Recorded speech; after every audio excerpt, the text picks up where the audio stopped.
Ini yang membuat murka Allah. Ya, jarang sekali disadari bahwa inilah yang justru mengundang murka Allah hingga Allah menurunkan azabnya. Allahu Akbar. Bang, Allahu Akbar, Allahu Akbar, fa'fu anna ya Allah. Allah. Takbir. Allahu Akbar. La haula wala quwata illa billahil aliyil azim. Allahu Akbar. Assalamualaikum warahmatullahi wabarakatuh. Waalaikumsalam warahmatullahi wabarakatuh. Ahlan wa sahlan. Bertanya Ustadz, Tafadhal. baru-baru ini diberitakan ada ikhwan yang menendang sesajen yang diletakkan di Semeru Nah, dengan tujuan oleh yang meletakkan sesajen agar tidak terjadi musibah lagi. Tapi herannya tindakan ikhwan yang menendang sesajen tersebut malah dilaporkan oleh notabene adalah umat Islam juga kepada polisi, dan ana dengar ikhwan tersebut sudah ditangkap. Pertanyaannya, apakah orang yang menaruh sesajen dan yang melaporkan tersebut sudah masuk dalam golongan yang sudah keluar dari Islam, Ustadz, karena melakukan kesyirikan? Jazakumullah khairan. Ustadz. barakallahu fiik. Ahibati fillah.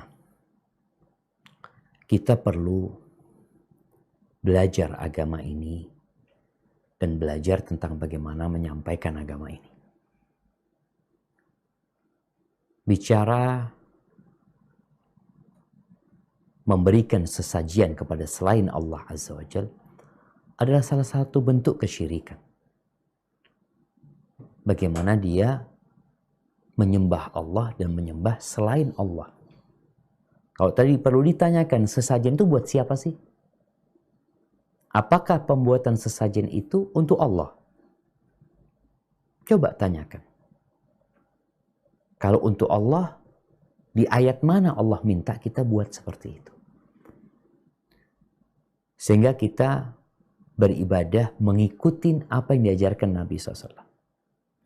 Namun, perbuatan syirik pun, seperti menyembah berhala-berhala, apakah dengan mudahnya kita boleh menghancurkan berhala-berhala tersebut? Bayangin ya, ini pelajaran buat semua. Kita tahu Nabi Ibrahim, mungkin seorang mengatakan Nabi Ibrahim alaihissalam Ustaz menghancurkan berhala-berhala. Iya, kemudian dibakar Nabi Ibrahim sama kaumnya. Itu sebagai konsekuensi beliau menegakkan agama Allah Azza wa Jalla, yang itu dilakukan Nabi Ibrahim dan Allah menyelamatkan Nabi Ibrahim alaihissalam. Artinya beliau melakukan itu berdasarkan wahyu Allah Azza wa Jalla. Tapi konsekuensinya beliau dibakar sama kaumnya. Nabi kita Muhammad alaihi salatu wassalam, beliau selama 13 tahun berdakwah di kota Mekah. Satu pun berhala nggak ada yang ditendang. Satu pun berhala nggak ada yang dihancurin. Apakah karena Nabi SAW? Tidak.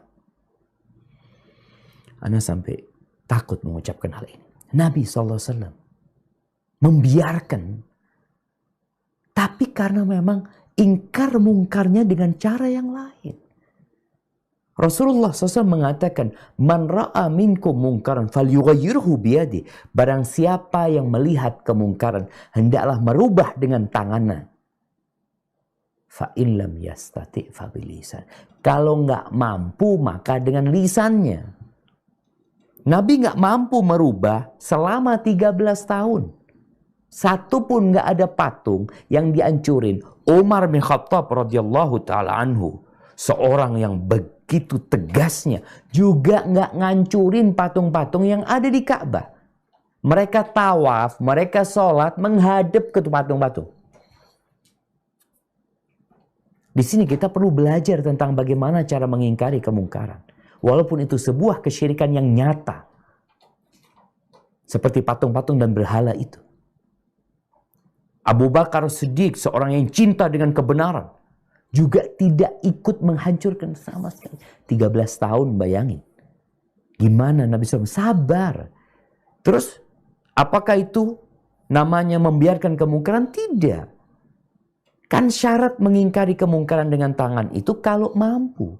Nggak mampu dengan lisan. Disinilah tugas Nabi SAW. 13 tahun berdakwah dengan lisannya. Baik, kita lanjutkan.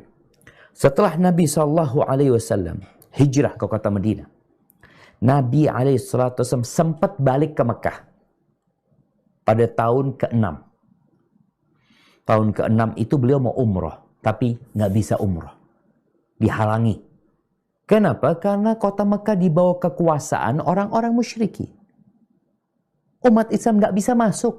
Nggak boleh masuk, nggak masuk. Apakah mereka maksa? Oh ini, kita mau ibadah, nggak boleh masuk. Mereka baru masuk tahun depannya.